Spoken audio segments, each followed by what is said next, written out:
Hey guys, Dan here with Sterling Self Defense, and of course Badger. All right, we're here again with Pastelli. All right, I got a 10-inch barrel on it, 10-inch total length, compensator, O-light, and hear that? For the life, I got a seal on there, very expensive sight. All the expensive ones don't fit. They're either too loose or they got the block that stops them. But a lot of the cheaper ones will fit. So there you go. You want to save money, don't bother buying a expensive sight. Buy a cheap one, and the cheap ones will hold a lot better than the expensive ones.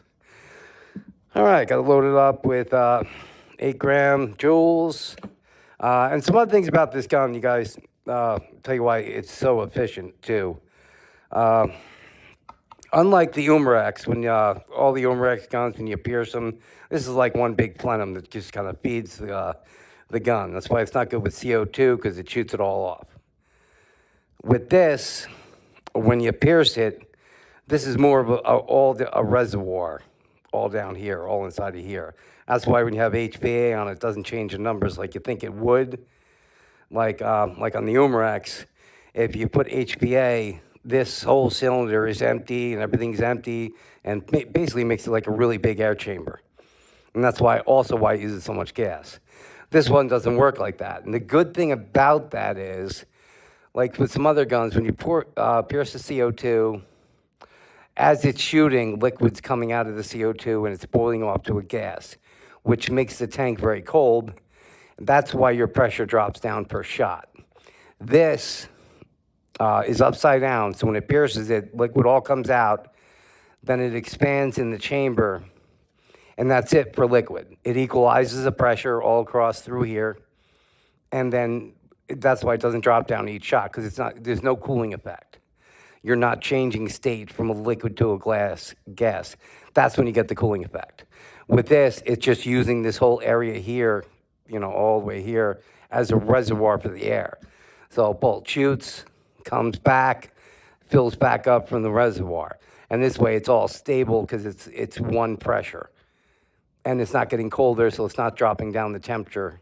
And we know CO2, the colder it is, the less pressure you have, obviously. And also the higher it is, the more pressure you have. But that's a good thing about this, and that's why you're getting more equal numbers all the way across the mag. And you're getting more shots because it's not getting cold. You notice when you shoot and then take your tank, your CO2 out, and feel it. It's not freezing cold. Other guns, when you take your tank out, you'll see it's like ice. Stick your tongue on it, it'll stick to your tongue. I don't recommend that, but you might lose a little piece of skin on your tongue. All right, so we're going to fire this one, 686 with SSD barrel, made just for these. Yeah, load her up. Oh, did I put a round in there? No. Round in the breech. Oh, and I noticed some guys also, a bunch of guys having a problem with these, and they think it's an O-ring. Everybody sends me clips of other people's YouTube channels and stuff. And one guy, he was just shooting air out of the front, thought it was broken.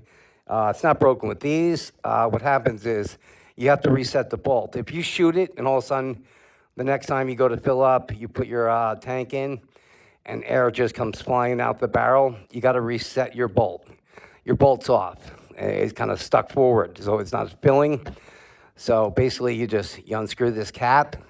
Don't take everything out, you don't have to. Just unscrew the cap till it pops forward. Have to come up like this, and then center it. You got to put pressure on it because the spring is on this side of the gun, not the barrel side. So it's going to have pressure against you. So just center it, screw it back down all the way in so it's flush. That'll reset your bolt, and you should be good to go. All right, let's fire this sucker up, see what kind of numbers we get. Cat, move it. Okay, everybody's clear. So my VKS is not really clear, but whatever. All right, chronograph. Here we go. First shot. 430. 418. 398. 384. 376. 364. 360. Whew. And still got 2-3 shots left over. Good numbers. Barrel, man. Always does it for you. All right, let's release the air.